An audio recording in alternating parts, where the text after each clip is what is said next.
Hello and welcome back to another FPL captaincy video. This week we're looking ahead to game week 17.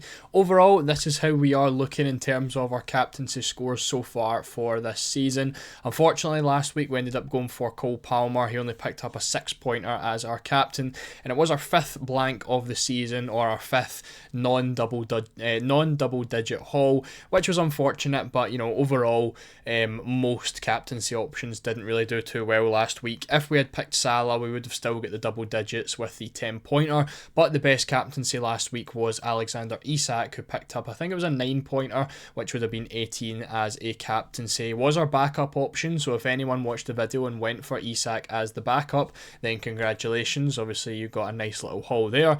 But myself, along with most people, probably went for Cole Palmer, and that didn't go too great. Despite Chelsea getting, I think, 4 goals, potentially 3 goals, I can't actually remember what the result was against Brentford, but Palmer wasn't involved in any of that, which was unfortunate. So that is going to be our 5th blank of the season, but let's take a look and see who it is going to be for this week. So our 4 choices this week are identical to last week. We have no Erling Haaland in here due to the fact that barely anyone has him anymore, and there is a lot of nicer options in general this week.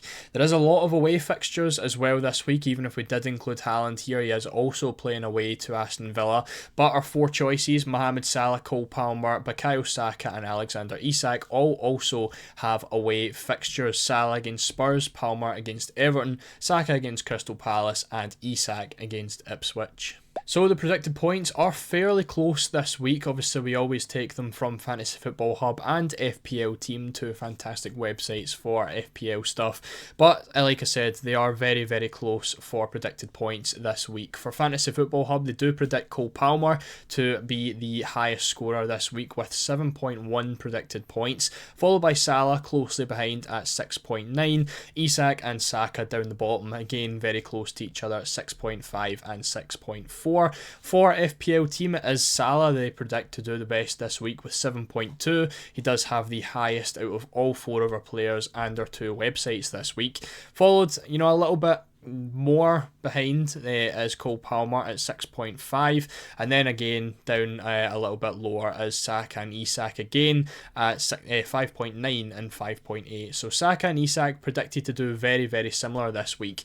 Palmer and Salah a little bit higher, Palmer being favoured on one website and Salah being favoured on the other. So how it's looking over the course of the season for our X minutes this week, it is only Mohamed Salah who's predicted to play the full 90. However, our other 3 players are fairly close. Palmer 89, Saka 87, Isak 86. Isn't really going to make too much of a difference. For our total XG over the season, Salah is still leading the way at 10.5. Although Palmer did pick up a pretty high XG against Brentford, he is now up to 9.8 and slowly catching Salah. Saka, very very low, scored 5 goals this season, but he is more focused on his assists by the looks of things so far this year. Isak, basically bang on, he has 7.03 expected goals so far this season, and he has scored 7, so hopefully he's going to be able to outperform that over the next couple of weeks. There is some decent fixtures for Isak. More in the distant future for the next, obviously this week it is Ipswich, after that I think it's Aston Villa and Man U. Hopefully he can do quite well, but so far this season he is pretty much matching what you do expect him for. For Saka, he is leading the way for expected assists at 5.8, he has 11 total assists, and then for our return chances, it's actually Isak who's leading the way with 64%, but again, as it seems to be over the last few weeks, is very very close for our 4 players in terms of chances of returning this week. Salah's only 3% below at 61%, Palmer only 2% below at 62%, and then Saka only 4% below Isak with 60%. So only 4% splitting all 4 players. It's looking like it's going to be a close week. Our odds, however, are a little bit more varied, as Salah with the highest chance of scoring against Spurs this week. He has a 50% chance of picking up a goal, which is actually very high when it comes to goal odds. He has a 17% chance of picking up 2 or more goals, which also puts him at the top, and Spurs also have the lowest chance of a clean sheet of our 4 players so far, of our 4 teams anyway, with only a 10% chance of keeping a clean sheet against Liverpool this weekend.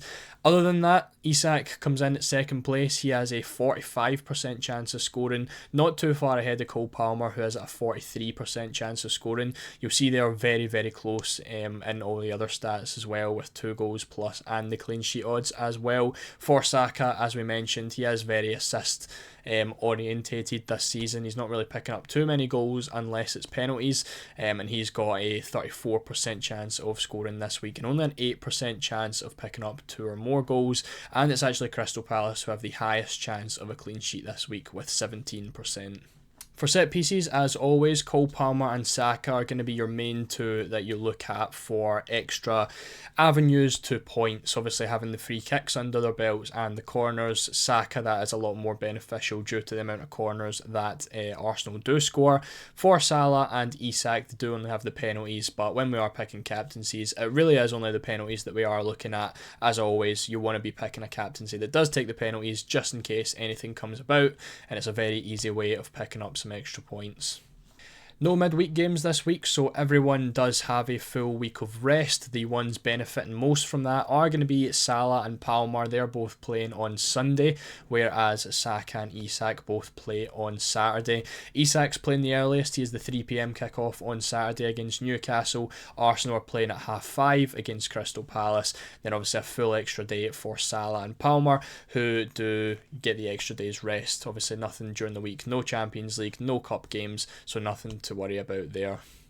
And finally, taking a look at our opponents' defences, it is, of course, Ipswich with the worst defence of our 4 picks. They are the 3rd worst defence with 32.7 expected goals conceded this season. They have conceded 28 goals as well, which does make them look pretty weak, especially when you're looking at their chances conceded. They have over 100 chances conceded down the middle, which is going to be, very efficient for Isak. I am expecting Isak to do quite well, but again, 104 chances down the middle. Comparing that to some of our other defences, you can see Spurs have 93 chances down the middle, Everton 92 down the middle, and Crystal Palace have 89 down the middle. So you're talking only about 10 to 15 more chances conceded down the middle this season for Ipswich, even up against some of your better defences, Everton being the best defence so far, and they're sitting 13th for expected goals conceded. So it's not really looking too good for Palmer. He does have the best defence of our 4 picks.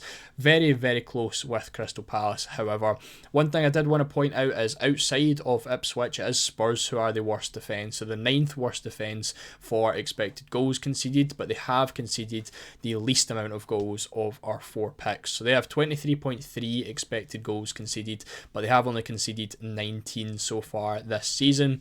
But when we're looking at the chances conceded, they do concede a lot more down Salah's side than they do down the other side, down the left. So 45 chances down the right-hand side for Mohamed Salah to potentially capitalise on that. Definitely something to keep in mind. For Saka, for Palmer obviously playing down the middle, 92 chances down the middle. More, orientated towards Jackson, who does play up front. Palmer obviously plays a little bit more centrally, a little bit more further behind, sorry. For Saka, again, similar with Spurs. Palace do concede a lot more down Saka's side than they do any other side. So again, a potential decent week for Saka to do well. So with all that being said, very close for me between Salah and Isak this week, but I have opted to go for Mohamed Salah purely because we know what he is capable of doing every single match. I think he has picked up, at least a return in most of his recent matches. Isak, can blank quite often. Salah is a lot more consistent. He also has the highest overall expected points if you were to combine both from our websites. Obviously has the highest on FPL team as well. Has the highest goal odds, 50% chance of scoring against Spurs this week. Can't go wrong with that. Spurs also with the lowest clean sheet odds as well. He does have that extra day's rest over Isak as well, which could always isn't going to be a huge factor, but can always be a little bit more beneficial. Spurs are the worst of our premium opponents, or the worst defence of our premium's opponents. So out of Salah, Palmer and Saka and Haaland, if you wanted to include him, Spurs are the worst defence for our premiums opponents. He's also picked up 4 goals and 4 assists in his 4 games against the Big Six so far this season. So obviously Liverpool being included in the Big Six, Spurs is the final match that they have to play against the other 5 opponents. So in his 4 games, he's picked up 4 goals and 4 assists against Man United, Arsenal, Man City and Chelsea. And I'm pretty sure it's been at least, I think he's scored in all 4 matches. Because it's been mostly like 1 goal, 1 assist, 1 goal, 1 assist. I think there was one match where he picked up 2 goals and an assist as well, but he is performing in the big games this year, and with Spurs being a weaker defence than those guys, I definitely think there is opportunity for Salah to do well this week, and that is why we have chosen. So no differential captaincy this week. Very confident I think in Mo Salah doing well. Isak should be able to do well as well, and based on the chances conceded, I think Saka can also do pretty decent. A little bit wary of Cole Palmer this week playing against Everton, one of the better defences recently. So that's how it is, that's how it's looking. Let me know what you think of it down in the comments section. Do you agree, or are you going to go elsewhere? Make sure to leave a like on the video if you enjoyed, and subscribe if you are new, and I will see you all in the next one.